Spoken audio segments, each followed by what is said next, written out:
Welcome back to the Gridiron Grind with Andrew and Lance. Today, we're going to talk about some of the latest news speculation about our teams, the Vikings and the Eagles.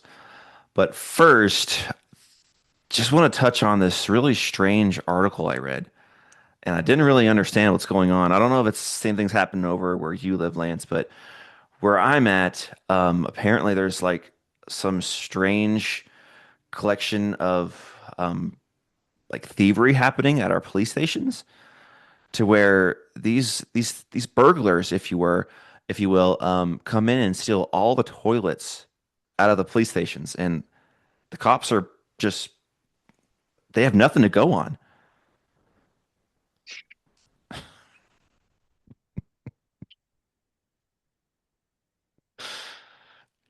You're welcome, America, and anyone else listening.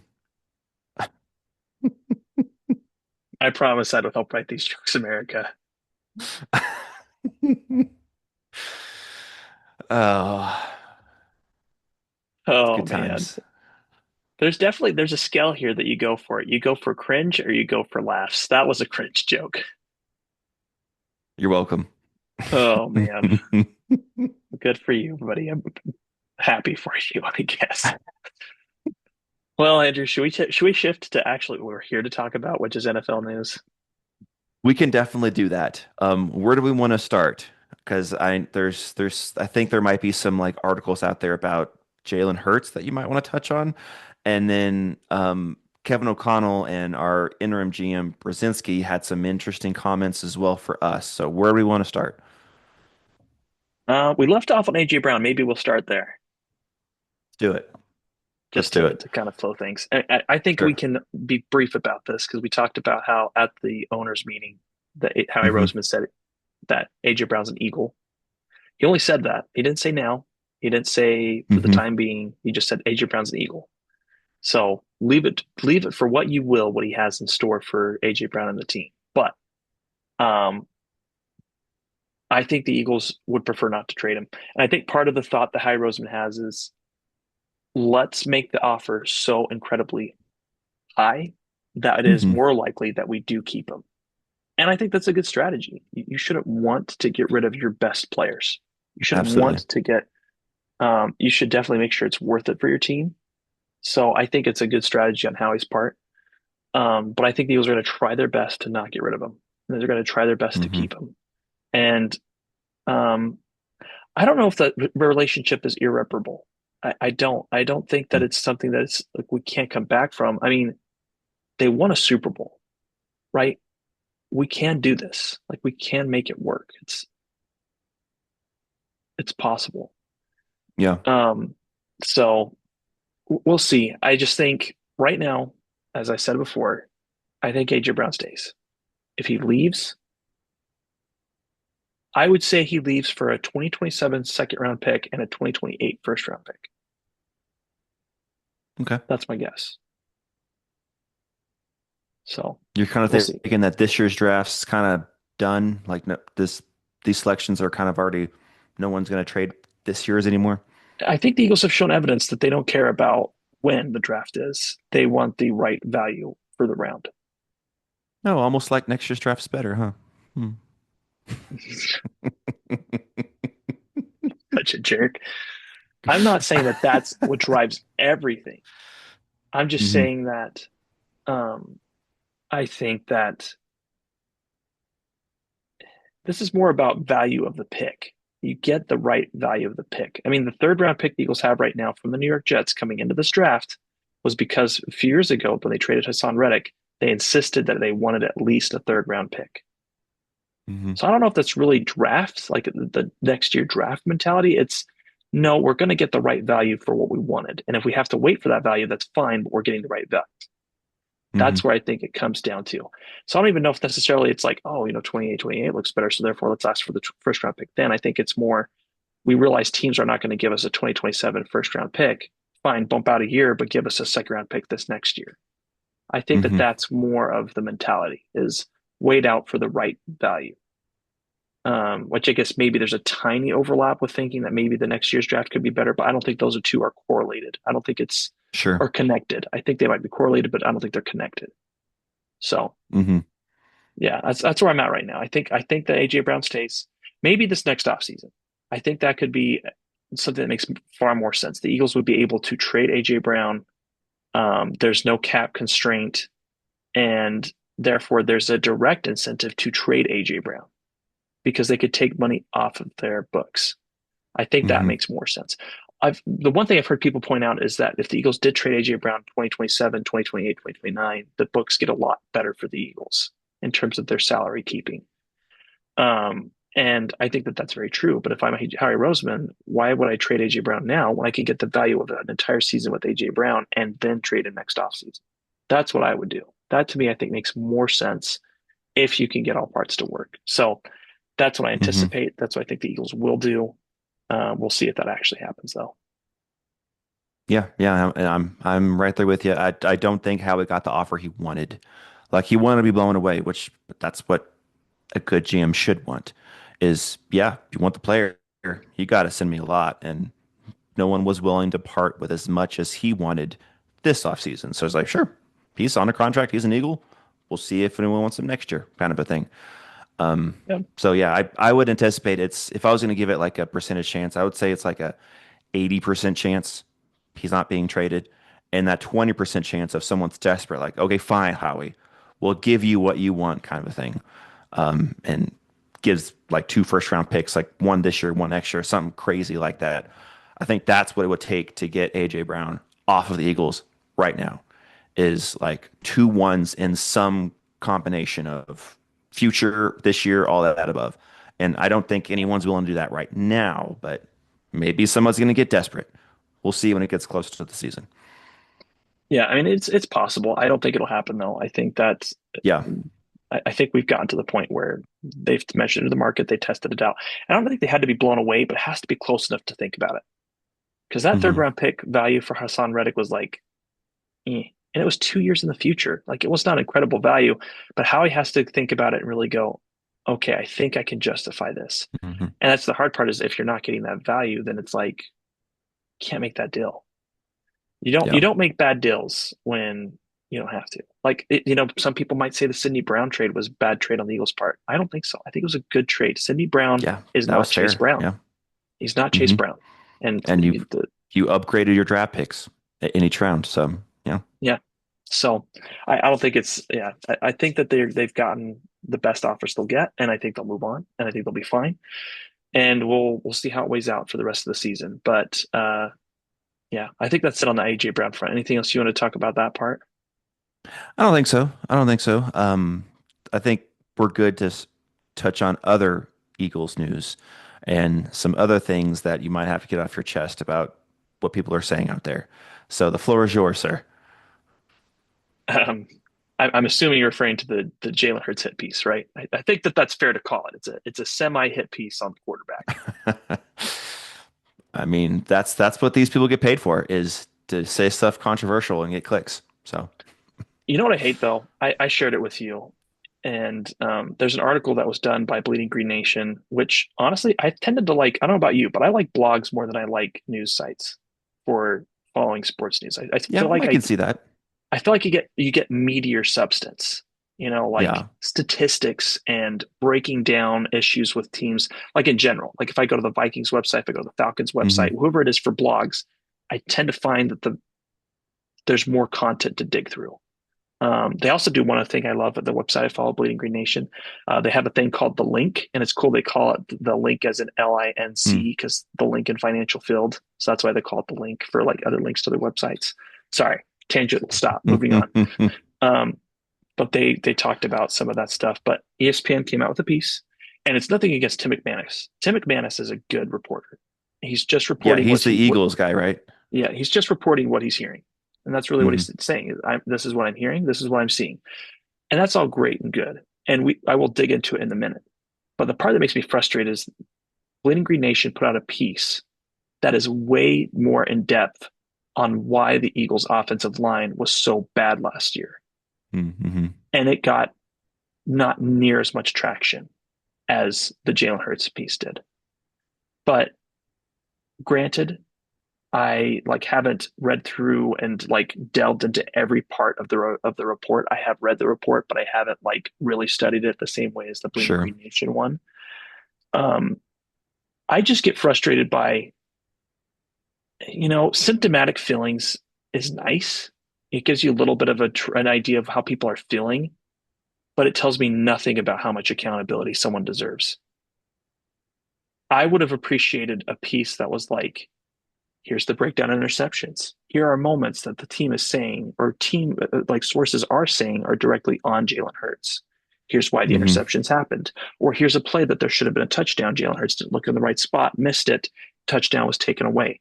That wasn't really talked about in the piece. Yes, the four verts example is talked about constantly. And I'm like, I've had it up to here with the four verts discussion. I There's two offensive coordinators, Andrew, that are now head coaches because of Jalen Hurts. That is a fact.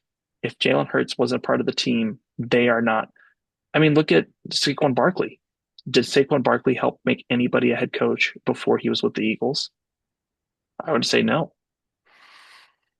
Yeah. There, there's no one from the Giants organization that went on to become a head coach because of Saquon Barkley. That's not to say that Saquon Barkley is not a great player. I just think the quarterback spot is intricate to making an offensive coordinator look good. It's essential. Clint Kubiak, right? Even for all the flaws I've said about Sam Darnold played well enough. He played well enough to put the team in a Hmm. spot. So like Jalen Hurts deserves credit for that. And it's frustrating to me when these situations comes up because they want to give Jalen a lot of the blame, but they're not giving him the credit. Yeah. And like I've heard comparisons that he's Carson Wentz, and it's like, A, he's been to more Pro Bowls than Carson Wentz. I think he's been to three Pro Bowls now, and that's fine. Like I understand that maybe they're not valued or whatever. He's been an All Pro. He was a second place finisher for MVP, so he's matched Carson Wentz on that front. He's been to two Super Bowls, so he beats Carson Wentz in two Super Bowl appearances to his zero. Like there's all Hmm. these things that I'm like, they're not similar. And this is the other thing I just want to throw out. Again, I am not here to argue that Jalen Hurts had like this blow the charts amazing year, but like for the past four seasons, passer rating of 98.5, 103.7, 89.1, which 89.1 is not amazing. I'd say it's fine, but Sure. it's fine. Yeah. And then 101.5. The pass ratings test, honestly, that passes it for being at least a top 10 quarterback, in my opinion. Interceptions, six last year, five the year before. 15 is the red flag year, six the year before that. 3 out of 4 seasons, I'd still put that might even be close to top seven quarterbacks, maybe top five, depending on the season for interceptions by quarterbacks. Touchdowns, I think we could have an argument about. Is it really top 10 level? I think it's fringe. 25, 18, 23, 22. Doesn't include the rushing touchdowns, though. And I think That's that's gonna a say really, that's what I was gonna say. He gets all those, and not even tush pushes. I mean, he rushes in quite a bit. So if you do total touchdowns, that's gonna be a total different story because the Eagles have been a run heavy team in the red zone. The way they get passing touchdowns is by the receivers just breaking free and Hurts beats them downfield. That's that's just how the offense has been. So I don't think you can truly rate Jalen Hurts by his passing touchdowns. His interception rate and his completion percentage and his total touchdowns, yes. it's just, like, but last year he had 420 yards rushing, eight touchdowns, a long of 29 yards. Like, that's not nothing. Sure. 630 the year before that, 14 touchdowns and 35 for the longest. Back to 2023, 605 yards, 15 touchdowns, 24 was the Hmm. longest. 2022, 760 yards, 13 touchdowns, 42 is the longest run. Like, it just boggles my mind because Jalen Hurts is still the starting quarterback of the Eagles. Where's Kevin Patullo? He's a passing game coordinator. So you can't tell me this guy was putting out this tremendous offense. Like Hmm. the league agrees that Kevin Patullo, based off of last year, should not be an offensive coordinator. If the Eagles released Jalen Hurts tomorrow, do you think he would remain unsigned? Would he really not be a starter for somebody? He might even make it through waivers. Someone would probably claim that contract. That's the part I just get frustrated about is it's come on, people. Like, Hmm. I'm not saying Hurts doesn't have problems. I think most fans would tell you that he has problems. It's one of the big differences about Jalen Hurts, and I just think it's important to keep in mind with this piece. I remember watching Donovan McNabb as a quarterback, and I will never forget there was a game that he threw the ball so badly to Jeremy Maclin that it ended up in a turnover. And the way McNabb phrased it was he pegged it on Jeremy Maclin for the interception, Mm. and Maclin took issue with it. That was definitely McNabb during my time of watching McNabb. I didn't get to watch the early McNabb because I wasn't really old enough to appreciate it. But I remember that McNabb that was trying to peg other people, blame on other people. Oh, it's the team's fault. Hmm. Like a Carson Wentz esque vibe. That's what I remember Carson Wentz doing is it's us and we got to do better. And it's like, no, you got to do better. And with Jalen Hurts, when it's come to getting better, he does that. He always does that. And so it's whatever. It's fine. Put those pieces out there. My belief that Jalen Hurts is the number one issue for why we're struggling on our team is maybe 10%. It's Hmm. small. What would you put it at?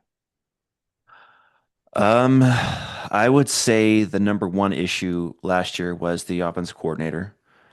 Number two issue for me would have been the O line.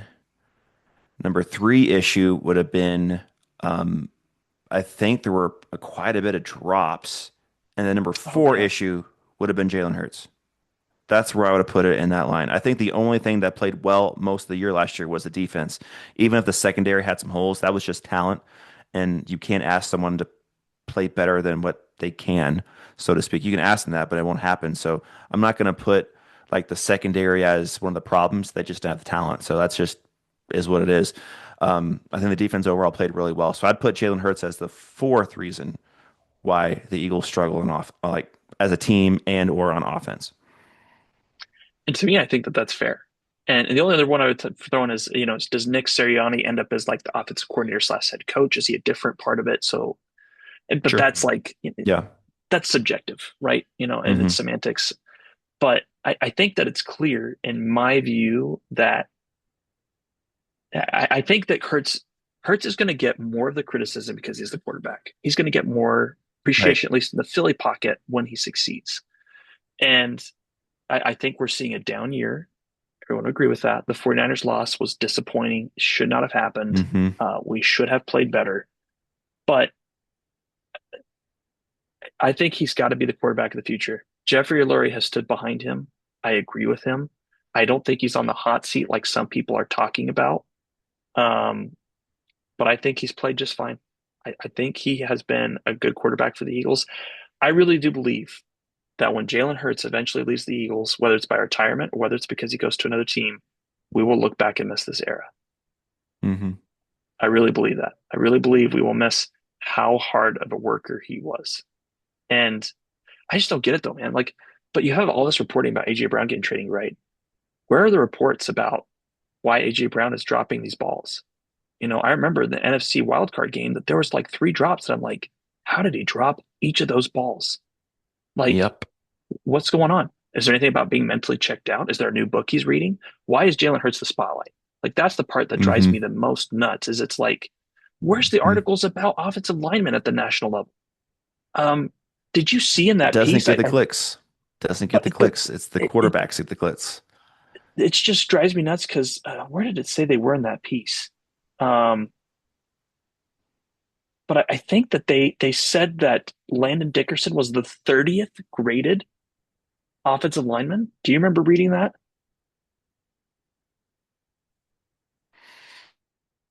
Yeah, Dickerson. Um, Oh man, I didn't fully read it for context. I skimmed it. So yeah, well, so Landon, I just looked it up. Landon Dickerson went from number 9 in the NFL as an offensive guard to number 30 last year. okay, That is that's an incredibly bad drop.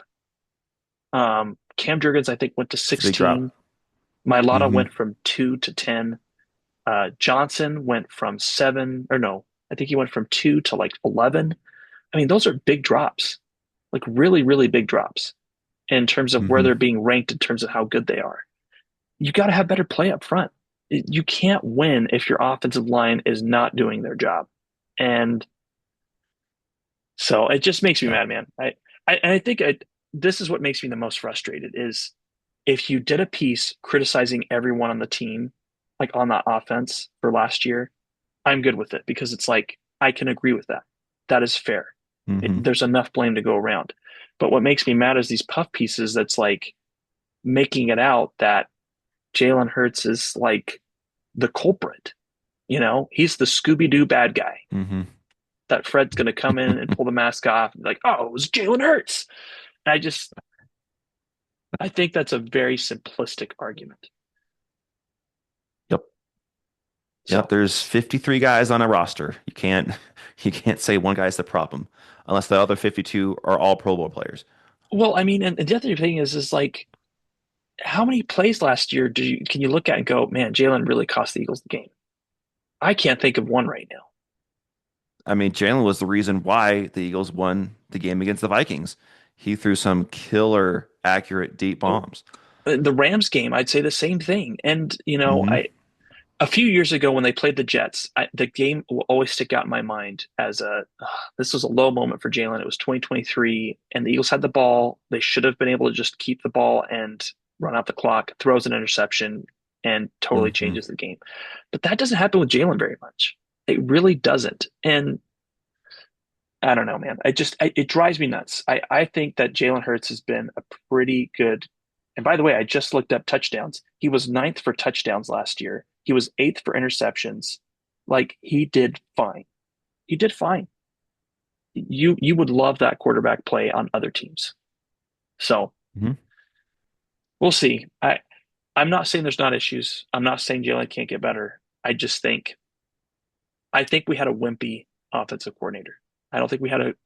You need someone that's going to push Jalen, but they have to believe it, right? Kind of like we talked about with Kirk Cousins in the last episode, where he's not going to be Hmm. willing to like really make those sacrifices unless he believes it.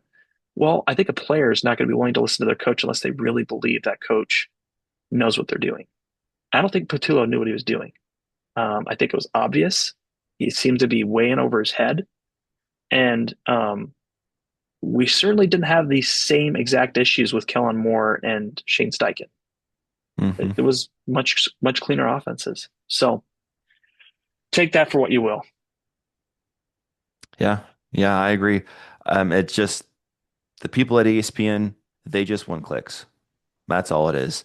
They make these articles for these huge headlines for people to read it, and they get paid by clicks. And so they're not going to put pieces that are fully accurate because that's going to be boring. They're going to do stuff controversial, and they do that all the time. I can't count how many times last year all those pieces about McCarthy were out there, and now with the offseason, all these pieces out there for that too. It just what it is. It Yeah, is what it is. And people out there need to know the truth. And that's what we're here for. you got it, Andrew. That is absolutely right. Hmm. Was there anything else Eagles related that you wanted to No, I'm sorry. get I off your I know chest? No, no, that you're was a good. really No, I you, just you had to you had to back up your guy. I've been there before, and I probably have a little bit I'm about to touch on to back up my guy. So, you dig right in, Andrew. Let's move on. Make the transition clean. okay, okay. Well, I'll end with the quarterback position because that's again the clickiest part. So I'm gonna get with the truth facts of other stuff first. So first, I'm going to touch on with Minnesota with the Jonathan Grenard stuff, and all this is stemming from the owners' meetings, and Kevin O'Connell was being interviewed, Rob Krasinski was being interviewed, all these questions. So it was interesting, and you have to read between the lines with coach speak sometimes. So Kevin O'Connell was saying all this stuff because he was asked about Jonathan Grenard. Is he being traded? And Kevin O'Connell's like, I expect Grenard to be on the team, to be a Viking. He is a captain on our team. He's very valuable. I expect him to play for us this season. And then he went on to say, but I know that there have been conversations happening. There are conversations happening this week. There'll be more coming up in the near future. Right now, we're focused on the draft, but conversations are going to be happening. So that's basically him saying, if you want Grenard, you got to pay more than you're offering. So my guess is that they were getting offered I don't want to say lowball offers, but offers they didn't weren't accepting. Like maybe like third or fourth round picks, and they're like, nope, it's going to cost more than that. Because even though his sack numbers were low last year, his pressure numbers were still elite. He's still a really good run defender as far as an edge rusher. So it's going to cost more than that. I think that's what he was saying. He's like, yeah, I expect to be a Viking, but conversations are still happening. So, all right, guys out there, let's talk. Up your offer. And I think it's probably going to have to wait till after the draft or maybe like a draft day type of trade because there are really good edge rushers in this draft. So some of these teams might be thinking, well, maybe we don't have to trade anybody for it. Maybe someone's going to fall to us. So let's see how the draft goes. See if we can get one of these guys. And maybe during the draft, one of those guys gets taken that they liked. And they're thinking, okay, let's go get Grenard now or Melia after the draft. But my guess is if I was leaning one way, I would lean that Grenard is still going to be traded. I don't think it's a great chance. I'm like 60-40 in that range that he's going to be traded. And the main reason is he's asking for such a high pay raise, which in one hand he deserves. I mean, if you look at his how much he's getting paid now and look at the top of the market, he should be in that like top 8-ish, top 7-ish pay for edge rushers because he's that good. He's not the top 3 or 5, 4. He's not elite, but he's really good all around. And he's getting paid probably like in the 20s right now because everyone's getting these new contracts. And I mean, you look what Phillips got, that crazy deal he got. Um, I wouldn't say Grenard. So for Grenard compared to Phillips, I think Phillips is a better pass rusher, but I Mm. think Grenard's a better run defender. So it's like, what are you looking for? And Phillips just got that crazy deal, 4 years, what, 120 million or something crazy. And so Grenard's looking at that, his camp saying, I mean, what are we doing? Because he's making like 18 million, I think. So that's the reason why I think it's leaning probably more toward he does get traded because he's winning a significant pay raise, which he deserves, but he's under contract for 2 more years for this deal. So why would Minnesota raise it now? That's kind of where I land with that. They might do like a TJ Hawkinson thing where they say, hey, we'll revise your deal and we'll cut a year off. That way you can hit free agency next year. That might be the other route they take, but I don't think they're going to give him a significant pay raise for what he's looking for. Even though he might deserve it, this is a business and he's under contract for 2 more years under this deal. Next year, if he's still on the team, they'll redo the deal. But I don't think they're going to try to do it now. So I think he's probably more likely to be traded. Also, we decided to exercise the 5th year option on Jordan Addison, which that is kind of the obvious thing to do. That does not mean he's going to be on the team for that year. It's just 5th year Mm. option for like $18 million. $18 million for your number 2 receiver, who's a really good number 2 receiver. That's kind of a deal. I mean, if you look around the league, these number 2 receivers are making a lot of money now. So that was obvious to do that. He's only making like 3 million this year, and then next year he'll make 18. So he's gonna love getting paid. That's what he said when he got drafted. He's like, let's get paid. Okay, you're gonna make 18 million next year, and that's fully guaranteed. I don't think that technically means he's gonna be a Viking next year. I think he's gonna be a Viking this year. I don't think there's any trade talks with him for this year. I think this is the year that Minnesota is gonna say, hey, you got to get your act together.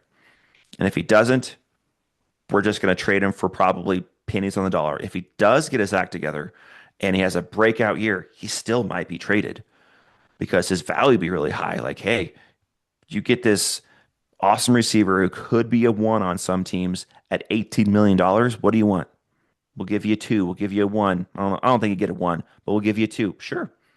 That would do it, I think. But his 5th year option is exercised. He's going to be a Viking this year. This is the year he needs to get his act together. Because last year he got in trouble with the law again, and he had that whole thing with that noodle restaurant where he got arrested, charges were dropped, and all that. But still, come on, what are you doing? And on the field, his play dipped. You can say quarterback play wasn't great. Well, he had a ton of drops. That's not on the quarterback. That's on the receiver. Quarterback throwing interceptions or missing the target. Okay. Yep, that's on the quarterback. And that did happen. But he had a lot of drops last year. He wasn't completely checked in. So he's got to fix that. And I think he can. He's got the talent. He's a really good receiver. I would love for him to be a Viking going forward, but he's got to prove that he is worth like 20 to 30 million dollars a year. And right now that's nowhere near that. So that's on that side. And also it was announced, and there's been a lot of talk that the coach at the GM have made this offseason that I'm 100% fully on board. I'm like, thank you for saying that. It was announced that one of our backup guards that was our starting center for a while last year, Blake Brandel, he is going to be their center, but also they were talked about that they're also going to look at drafting somebody. That's exactly what you need to do. Blake Brandel was a good center. I think he is a potential starting caliber center, but he wasn't a really good or a great center. He's not the center of the future. Go draft someone with like one of your two third round picks or like a fourth round pick in that range. Draft one of these guys, and there's a lot of tackles in this draft that could transfer over to a center. They could change their position. They've actually talked about it in the pre-draft process. There's a lot of really good guys that could be a starting center for you this year, and you don't have to spend high draft capital. There's been a lot of mocks of Connor Lew to the Vikings in the second round. I think that's a little rich. I don't think I'd spend a second round pick on a center, but a third round pick, absolutely. I'd be all over that. That'd be awesome. And that's what people are talking. That's what Kevin O'Connell and that's what Brzezinski are talking about. And I think that's great. So everything has been really good as far as what they've been saying, even to the quarterback position, which no one believes, which I get. Coaches like to lie, they like to say things and then do something else. I get it. That's just the job of being a head coach. But the stuff they're saying just makes sense with the quarterback room. So one of the first things they were saying is they wanted a really full quarterback room. They didn't mention anything about who's starting, which that probably is on the side of Coach Beak. They're not going to reveal that, but they wanted a really, really good quarterback room because the years where their starter got hurt, the behind it was awful. The Kirk Cousins year, whenever he tore his Achilles, behind it was awful. Even though the Pastronaut was a fun story, he wasn't a good quarterback. And then last year, with all the injuries we had at quarterback, with Max Brosmer out there, it was just awful. I know McCarthy didn't play well, but he did get hurt, and he had moments where he played pretty good. He had flashes. That's what you want out of your first year starting quarterback. But so many injuries. So they wanted to fill out that quarterback room. Now you tell me if this quarterback room sounds pretty legit. Kyler Murray, JJ McCarthy, and Carson Wentz possibly as your three. That's a pretty legit quarterback room, full room. Who's going to be the main guy? That's to be determined. And Kevin O'Connell mentioned that it's going to be basically a battle, a training camp battle. No, no one's believing that, which the way he said it, it sounded like it's anybody's game. I think the way it's going to be is Kyler Murray's going to have the first shot. He's going to get the first team reps initially, with McCarthy getting the second team reps initially. But McCarthy's been doing a lot of offseason work. I like what I'm hearing, and I think he has a legit shot to take over as the one, which Kyler Murray probably wouldn't like, and he might ask for a trade. You think someone wouldn't trade for a quarterback like Kyler Murray's talent at $1.3 million? I think someone probably would. So if McCarthy wins, I'm not saying he's going to, but I think he has a shot. And if he wins, they may say to Kyler Murray, we'll trade you. Now, at the same time, they want a full quarterback room because McCarthy gets hurt. So they might not want that. Um, but what KOC was saying about the quarterbacks was, and he mentioned something along the lines of Carson Wentz doesn't really need a lot of reps because he played for us last year. He knows the system. He's gonna have a full offseason in the system. So he doesn't really need reps. So I don't think Carson Wentz is gonna get any of the first or second team reps. He's gonna get like the leftovers, which is all he needs. And he still could get the second job. He still could beat out whoever doesn't get the second job. It's possible because he played for the team. The team loves him. And he had moments of, well, good play last year, moments of bad, but that's just the Carson Wentz experience. But as a backup, you could do a lot worse than Carson Wentz. So I think that he's not going to get really any reps. It's going to be a battle between Murray and McCarthy. What do you got? Can KOC and Murray change their coaching scheme and their game kind of close to one another, which KOC mentioned he's going to look at doing, of altering some things for Kyler Murray's skill set? Can it get down? Can they get close to the same level and make it work? If they can, they could have success. If not, it could be McCarthy. And if McCarthy has practiced and trained well this offseason, which I heard he has, he could win it because Kyler Murray is struggling. and that could be a thing, very possible.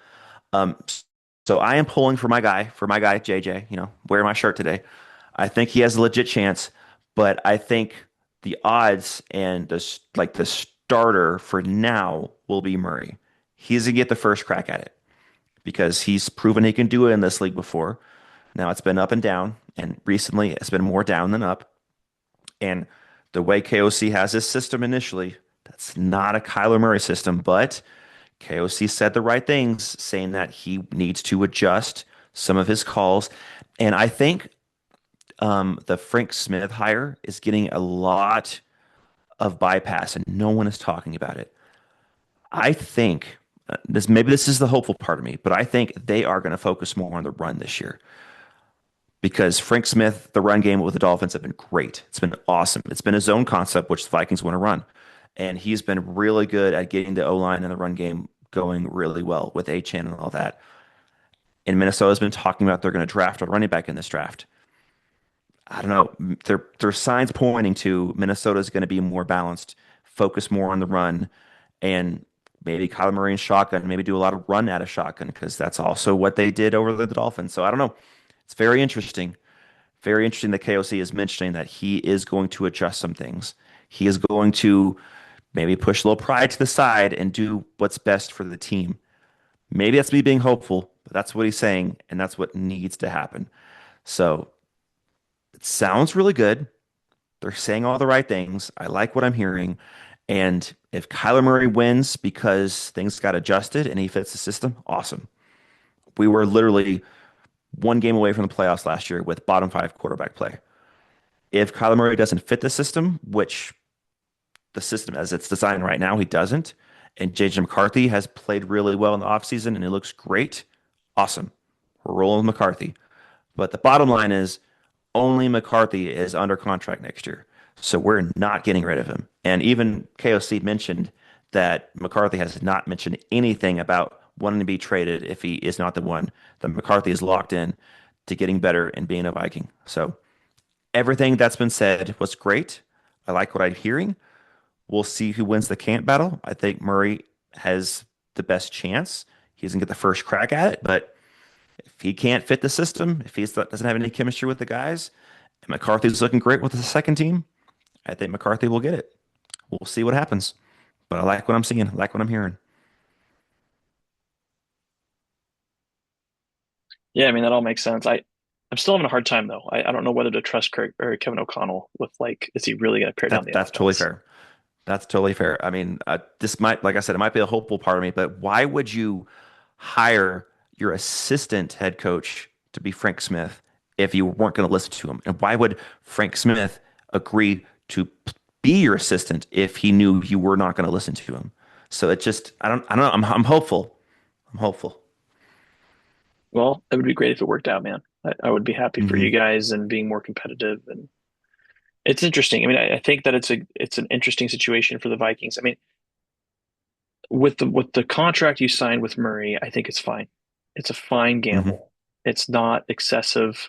Like for example, they went on signed Kyler Murray to like a 10 million, $12 million deal that the Raiders did for Murray with the Vikings, Hmm. and I think that would look differently. But because it Sure. was such a low Hmm. contract, it's a gamble you can take.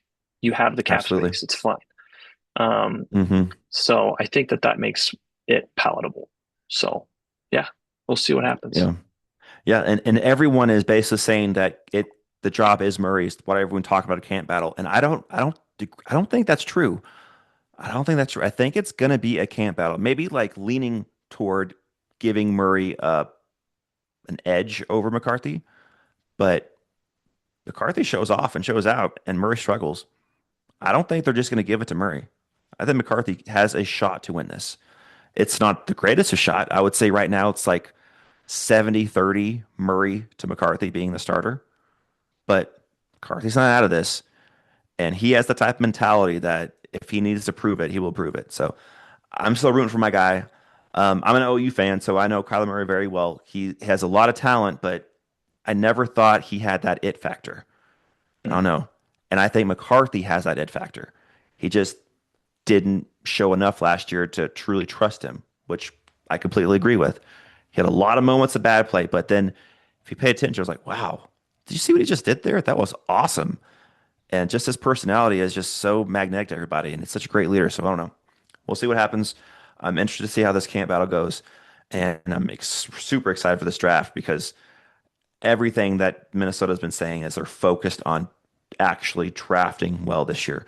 And something crazy because this was Quasi trading everything away, but this is the first time we're gonna have any day two picks since 2022. Wow, I didn't know that. That's crazy. Yeah. 2022, we had like four day two picks, and all of them were busts. So you have to draft well with these day two picks. But 2023, we traded our day two pick for TJ Hawkinson. And then a 2024 day two pick was traded to move up to get Dallas Turner. Dustin. Yeah. Yeah. Well, it was technically traded to get that other first round pick, which they wanted to go Hmm. get a quarterback with, but they didn't. So then they traded up a little bit further to go get Dallas Turner, which meant they didn't have a second round pick in last year's draft. So Yeah. this is the first time that they've had that. And the only day three pick they had last year was their comp pick that they used to draft Ty Felton, who is their gunner, which don't even get me started on wasting a third round pick on a gunner, on a punt gunner. But anyway, different story. But they're focused on the draft this year, which is what they need to do. And I just like what I'm hearing. We'll see what happens. I'm still a little skeptical, but I like what I'm hearing. Yeah. Well, that's all you can do, man. There's a lot of time and there's a lot of things to play out. Hmm. So we'll see what happens. Absolutely. Absolutely. Well, that's all I had. Is there anything you wanted to talk about? Yes, real quick before I forget, for anyone that's on the fence about watching Project Hail Mary, go see it. Yeah. Yeah. I've heard a lot of good things about it. Yeah. Fantastic. Fantastic. We'll have to debrief about it after you're able to go see it. It was amazing, man. Like CGI in a film in all the right way. Awesome. It was amazing. The story was amazing. The CGI was Hmm. amazing. Um, yeah, fantastic story. Highly recommend. Good feel good story about humanity. It was awesome. Hmm. That's good. It's really good. We need more movies like that. Yes. Yep. Okay. Well, I'll be sure and check that out. And hey, let us know what you thought of Project Hail Mary in the comments. And while you're at it, be sure to like, subscribe, and have a great Easter holiday, everyone. Enjoy time with your family, and just thank you for joining us. And we love doing this. And have a great holiday. We'll see you, everybody.